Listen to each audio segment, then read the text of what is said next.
আইপিএলে impact player নীতির কারণে কোনো স্কোরই নিরাপদ নয় বলে মনে করছেন ফাফ ডু প্লেসি। রাজস্থানের কাছে প্লে অফে হেরে বিদায় নেওয়ার পর এই কথা জানান বেঙ্গালুরু অধিনায়ক।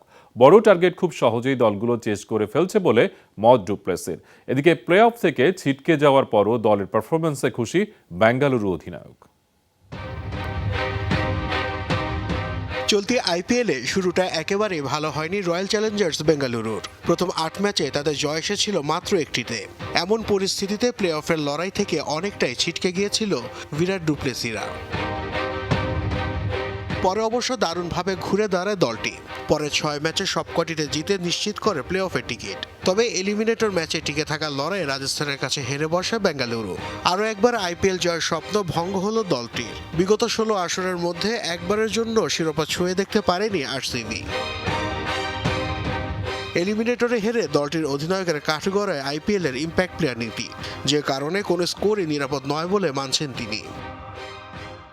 পিচ ও কন্ডিশন বিবেচনায় এখানে ১৮০ রান হলে ফাইটিং টোটাল হতো, কারণ পিচ বেশ মন্থর ছিল।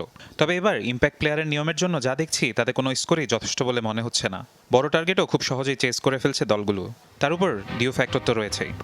শুরুতে তলানিতে চলে এলেও পরে দারুণভাবে লড়াই ফেরে বেঙ্গালুরু।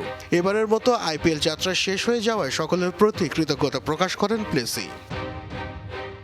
পুরো দল নিয়ে আমি গর্বিত। টানা ৬ ম্যাচে জয় পেয়ে প্লে অফে জায়গা করে নেওয়াটা বেশ চ্যালেঞ্জের ছিল। সকলের একাগ্রতায় তা হয়েছে। প্লে অফে রাজস্থানের কাছে হারের কারণ হিসেবে ২০ রান কম হওয়াকে মানছেন ডু প্লেসি। নাসিফ শুভ, যমুনা স্পোর্টস।